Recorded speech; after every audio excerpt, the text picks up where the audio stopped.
Welcome, today we're going to show you how to transfer data load to GCash. And is it actually possible? So data load is actually logged to mobile services like phone data network and text and stuff like that. So you can't actually transfer data load to GCash, but there is another way that can help you to go around that. So if you go to GCash right now and click on load, I'll see from here.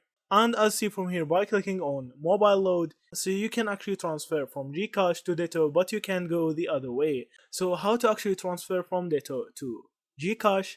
You need to first have someone that needs data or data load from your friends or family or someone you know, or you can actually post it online like, hey, if someone needs data load, I can actually give them a data load and he can transfer to me through GCash. So that may actually work with you, and you can try to lower the price of the data load so someone will buy from you. So that's actually the only method until now to transfer data load to GCash.